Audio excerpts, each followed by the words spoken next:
رمضان كل ورود بركناني وتيبون وانتني ننسناني رمضان كل ورود بركناني وتيبون وانتني ننسناني تونا دون هكايوتين نوناني أدومي دجو هين دنو الحمد لله والصلاة والسلام على رسول الله نبينا محمد وعلى آله وصحبه وسلم.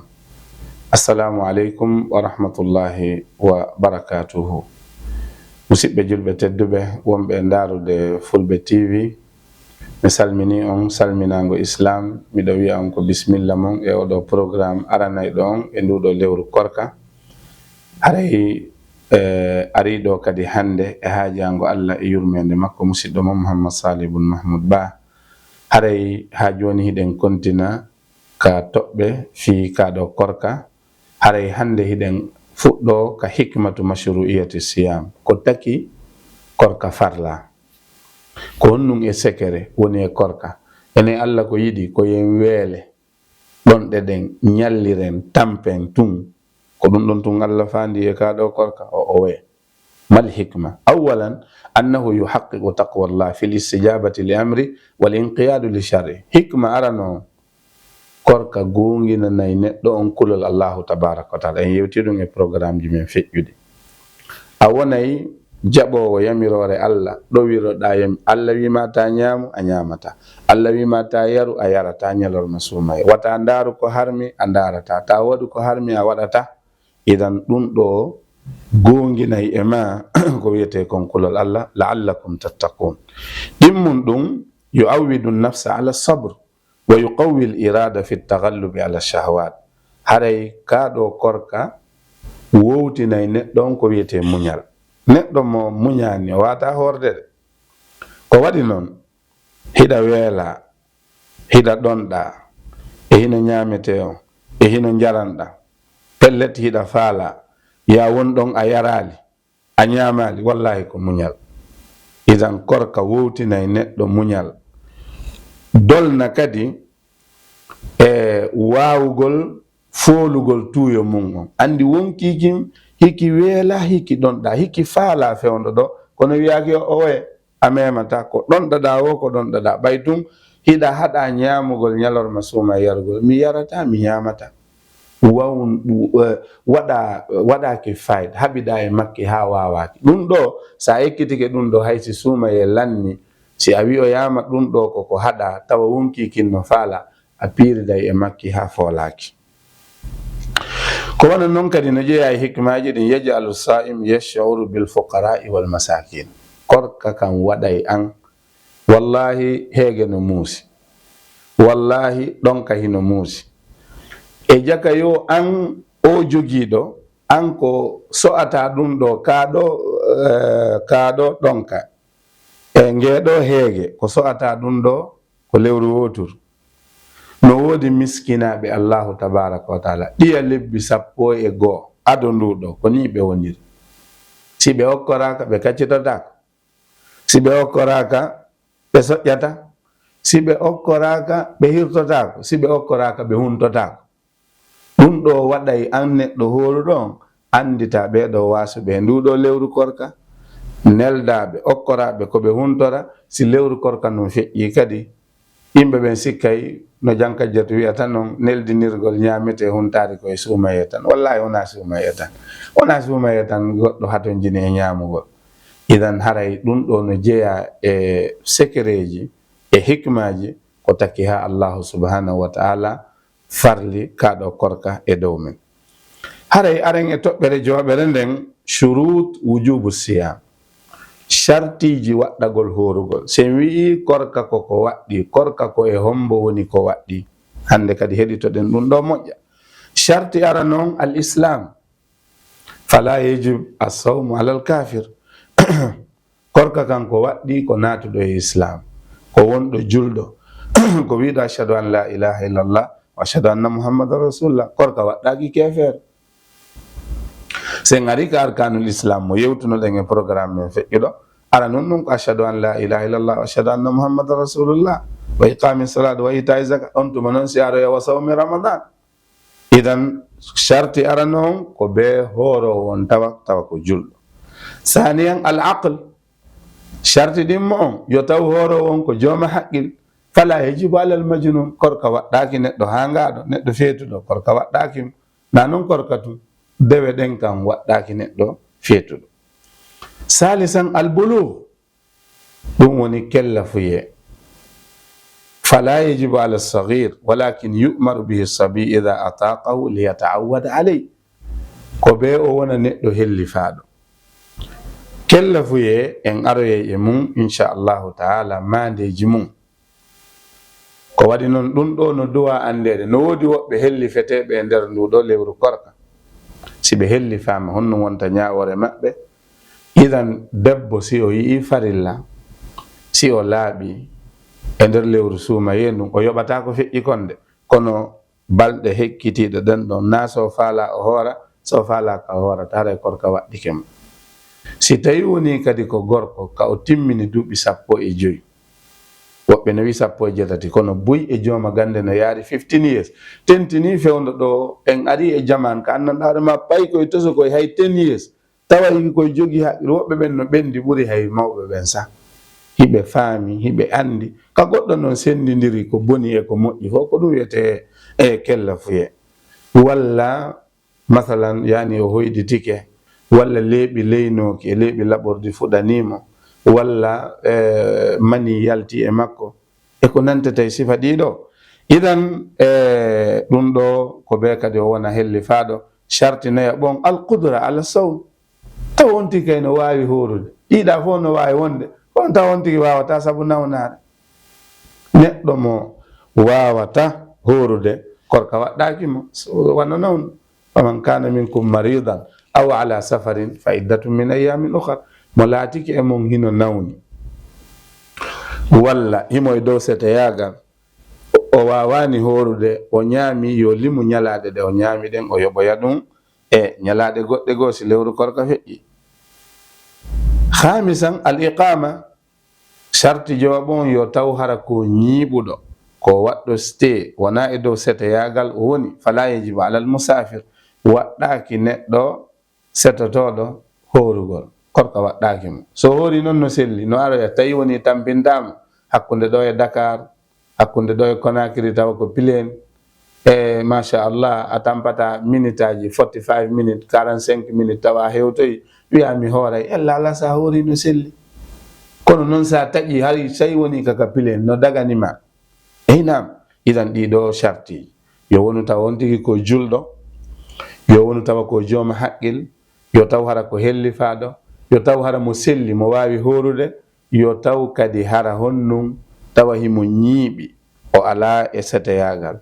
ɗiɗo shartiji jowi si timmi, kala mo ɗiɗo timmani haray korka waɗɗike mo, musidɓe julɓe tedduɓe. ɗiɗo woni ko shartiji waɗɗagol.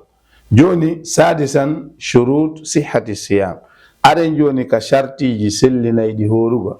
on woni shartiji sellinayɗi horugol. tawa si a hoori korka ma kam waway sellude, ara nun ɗum ko al islam wano ɗano, yo taw hara ka julɗo. si kefeero hande sullodi e men, o acci ñamugol, o acci yarugol, ñallal ngal fof ha nange nge muti, korka makko kan sella fi honnum, liannahu laysa bi muslimin. wa qadimna ila ma amilu min amalin fa ja'alnahu haba'an mansura. al kafir la yuqbalu minhu al amal, kefeero jaɓantake golle. sharti ɗimmo on fiyo korka ma kan sellu, inqita'u damul haydi wan nifas, taƴugol ƴiƴam fiilaye, ƴiƴam farilla, ƴiƴam ɓeynugol, ko be tawa ɗan ɗo debbo on no laaɓi e majjan. si tawi woni o laaɓa e majjan, o acci ñamugol, o acci yarugol, o acci kala ko taƴinta kon, korka makko kan sella, ko wannon o laaɓani. ɗum ɗo kay en aroye e mum no jeeya e ko bonnata korka. debbo on si o hoori hara ko mintaji 5 heddi ɗo yo nangi nge mutu, o yi farilla ngal ñallal ɗon bonirima. Allah noon bonnata ko hoori kon e yoɓaymo yurmetemo, kono noon ngal ɗo ñallal o yoɓoyeygal inchallahu taala. haray sharti tataɓo ko waɗata ha korka kam mo hoori yo sellu, tawa haqqille no ton. e nayo ɓum ɗum yo taw hara mo sendidiri, yo taw kadi anniye on ko gila jemma sellata ka goɗɗo anniyo ñalorma hoora si wona korka naafilo. la siyama liman lam yubayyiti siyama min alleyl, bimana korka alana on mo waalo daani e anniye wondema hooray jang. on andi no waɗa ko ɗum waɗi si woni 29 sabbordu suumaye wona yayawu ɗanade nden ñande. julɗo fof julɗo hino yamira nden ñande wattangol yiila ndaara heɗito nodda tentini fewndo ɗo alhamdulillah aduna on woni ka jungo men ɗo. sa jogi remote control ɗa jogi smartphone ma ka falɗa wana tawi aduna humpitoɗa fi ndu ɗo lewru. kono si a yawi walade ñande 29 a wiyoy si tawoyi lewru ndu yiyama mi hoora, si tawoyi yo yaka mi taƴa, walla waloɗa ni tum ɓay a heɓani hibar wondema ndu wiyama waloɗa ɗanoɗa, ƴewoya juuloya subaka aroya tum fotta e goɗɗo 7 o wiyama lewru ndu yiyano hanki de. an on a ñamata a yarata, siɗa ñamunoɗa yari kadi ko ya waɗu stop daroɗa, kono noon ngal ñallal ɗon a yoɓay ngal. on andi ko fiyon num a anniyanoki gila jemma. anniye on ko gila jemma o wonata fiyo korka kan sellu, anniyetake ñallom. siko korka noon naafilo ɗum no sella aɗo nange ngel liiƴude hoore.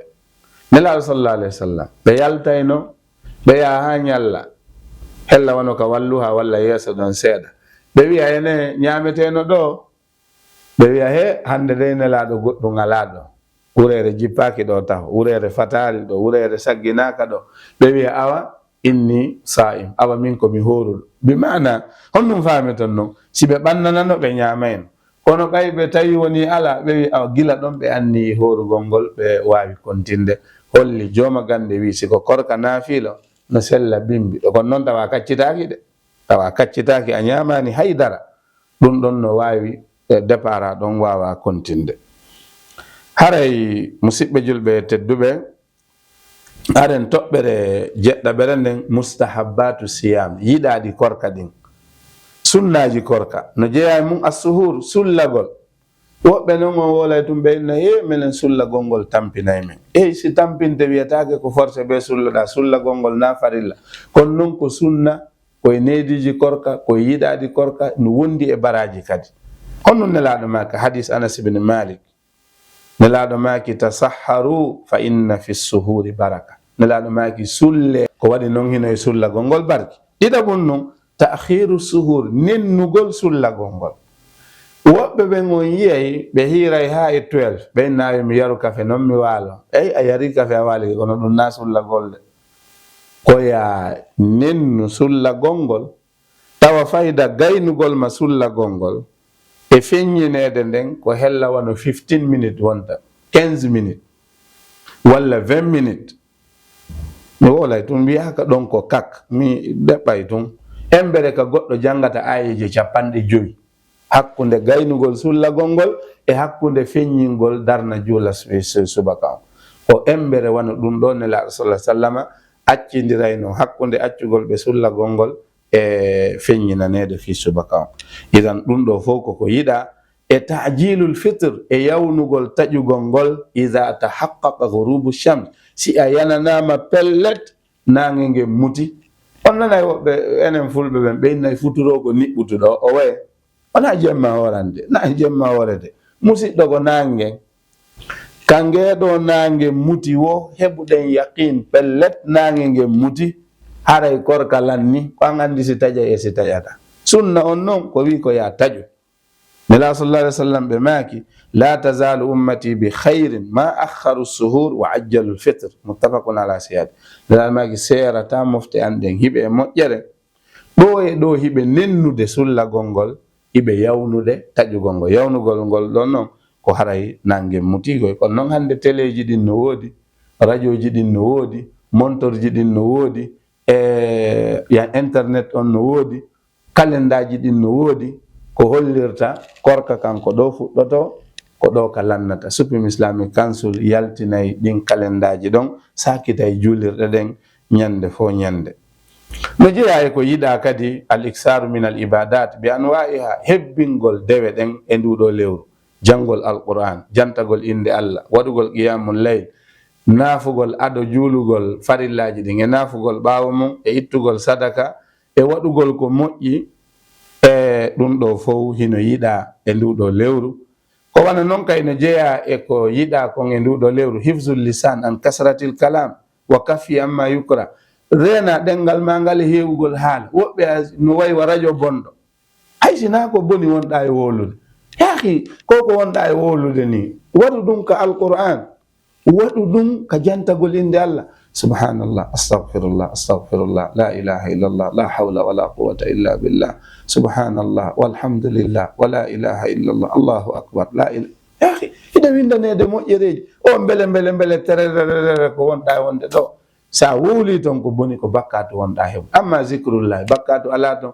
janngugol qur'ana fillito ko moƴƴere tun e anda nde yahata idan on tigi acca kadi wowlu on tigi acca ko harmi ko gila e fenade e ño'ugol e waddidirgol e yennugol e wowlugol haalaji kanuɗi nelaɗo maaki kala mo accani wowlugol fenade e gollitirgol fenade e toñugol yimɓe ɓen Allah haajaka ko acci ñamugol makko e yarugol makko ɓay woɓɓe ɓen sikkay ko ñamugol e yarugol tum man lam yada qawla zuri wal amala bi wal jahl falaysa lillahi haaja fi an yada taama wa sharab akhrajahu al-Bukhari si tawi woni o yennama en jangi on ɗon ka hadis yo wi honnum inni sa'im aw inni mru'un sa'im min dey komi horuɗo no jeeya e yiɗaɗi ɗin ka suumaye al iftaru ala rutab yon tigi taƴir ko hecciɗi bimana no wotton tamaroje ɓendi ɓendani ɗe yorani taw ɗum wiyete rutab ɗen noon ko ɗe ɓurata si tawi a marayɗe koye fridge marata si wona ɗum ɗe wawi bonnude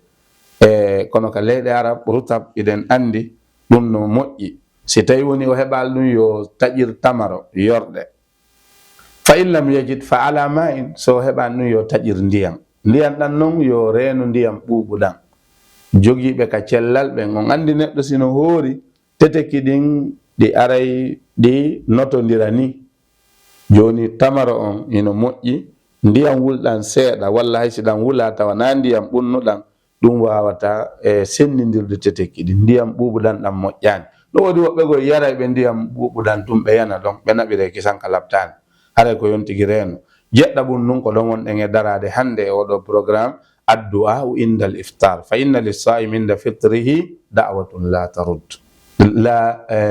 turaddu si ari taƴugol waɗu du'a toro Allah fewndo ka taƴete ɗon sa toriki Allah nelaɗo maki no jeeya e sayiji ɗi du'a jagoto no jeeya e mum dhahaba adh-dhama'u wabtallat al-uruqu wa thabata al-ajru inshallah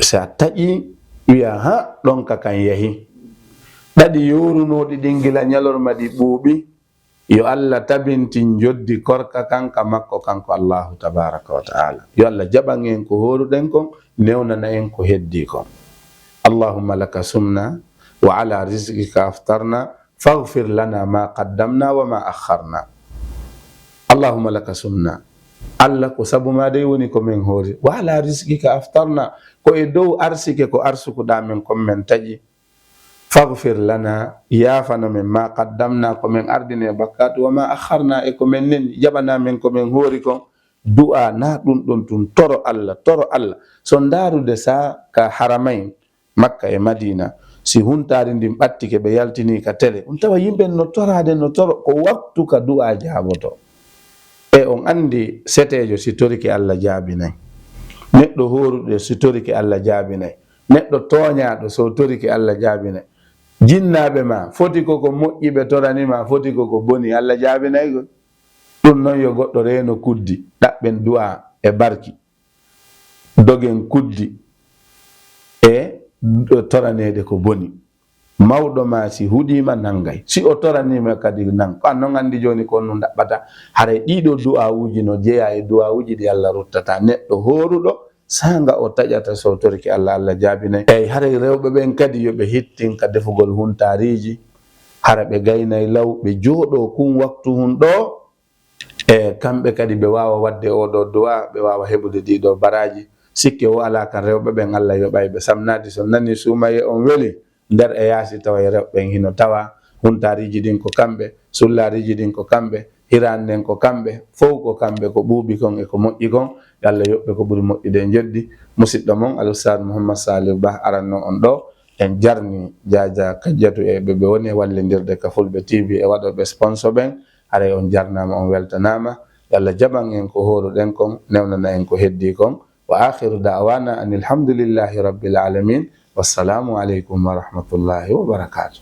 Ramadan ko lewrundo barkinani wataye bundo wantane nin senani. Ramadan ko lewrundo barkinani wataye bundo wantane nin senani. Tawna dondo hikkayo tinnonani adomayde juhaynde no hewtanani adomayde juhaynde no hewtanani. Ramadan ko lewrundo barkinani wataye bundu wontane ni senani. Heewi tawnaɓe ko yawtinani hiɓe hoora ñalormaɓe nafanani kono hikka tawali ɓe wurinani sabu leydi moɗino ɓe ɓallinani sabu leydi moɗino ɓe ɓallinani.